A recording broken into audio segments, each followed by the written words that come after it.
There's a pretty one, Ulysses.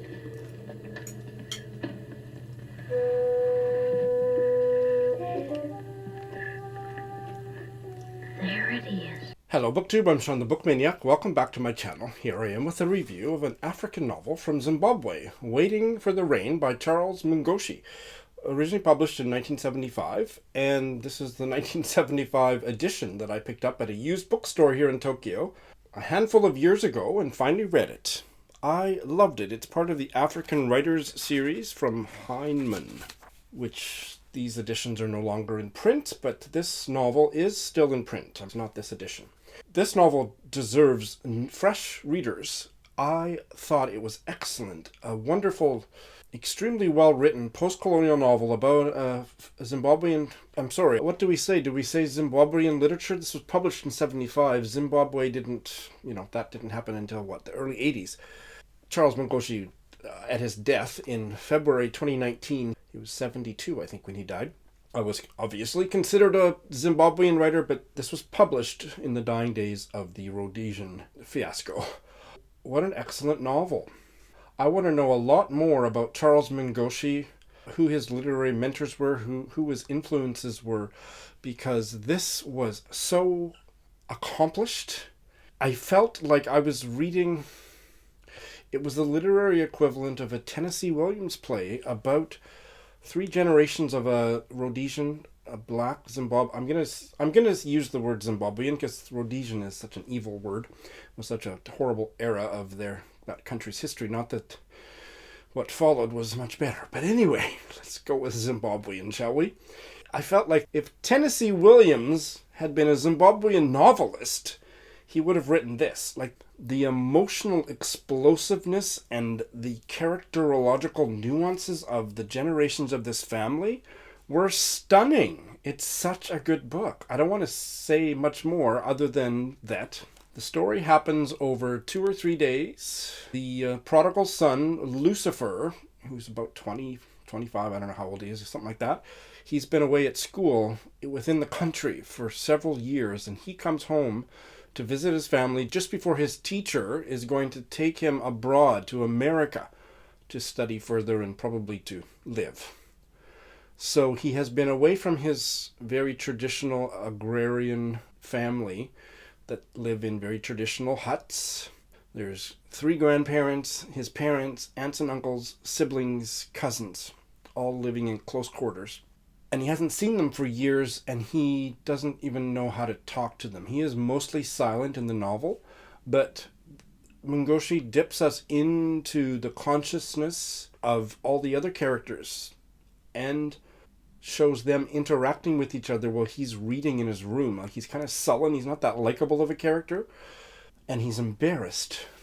He's been educated by the white man, and his traditional Zimbabwean family embarrass him, and he doesn't know how to talk to them anymore. There's the colonial tragedy right there. And the family discussions and the characters in his extended family are all so fascinating, and there's so much conflict and so much family history and colonialist history. One of the things that Lucifer doesn't seem to grasp, even when his grandfather, who's called Old Man, and one of the grandmothers is Old Man Disa. Old Man can't get through to his highly educated grandson who's about to leave for America that the reason that they're living in such subpar conditions on dry land and are barely able to make a living is because the white bastards, the colonialist bastards, pushed them off their lush land generations ago, and this is what they were given. I almost missed that detail, and that is part of the background of the story that Mungoshi has a very light touch about showing how colonialism imprints itself so tragically on this family. I don't think I need to say any more. It's really good. The characters are so full-bodied. It deserves to be read and studied, and it's still in print. You should check it out. Let me read you a short passage. This is the beginning of the scene where Lucifer has just met his father. His father's name is Tanguna, and his father had to walk about a mile to the place where the bus, it's not really a bus, it's the African version, it's like a kind of a private chartered van where people are scrunched in. And so Lucifer is on the last leg of his journey home, and he's riding that kind of bus. And he's dropped off at the meeting point, and his father has walked about a mile to pick him up. Finally, Lucifer turns from the dust cloud to his father. They shake hands silently, the father unable to restrain his emotion, his hands gripping hard, face contorted and distorted through a mixture of emotions and eyes sweeping the bush beyond his son's head. And the son, already confused between embarrassment and pity, resentment and guilt, his eyes fixed on the dirt-matted hairs on his father's stone-wall chest. For some time it seems as if they are frozen, standing there beside the road, father's hand squeezing and squeezing while the son is dying to be released. At last, Tanguna lets go his son's hand and says, "Is this the only luggage you have?" Both of them look at the single valise standing in the dust beside them. Lucifer looks up, but not into his father's eyes, wondering what the question means. He looks round at the old stony country and wishes he were elsewhere. "Yes?" Tanguna picks up the valise. "How heavy it is! What's in it? Books?" Lucifer nods. He doesn't want to encourage his father, but the latter is away before he can stop him. "Still readin', eh? You are tough." The implications in his father's words, Lucifer feels, are, "I am proud of you."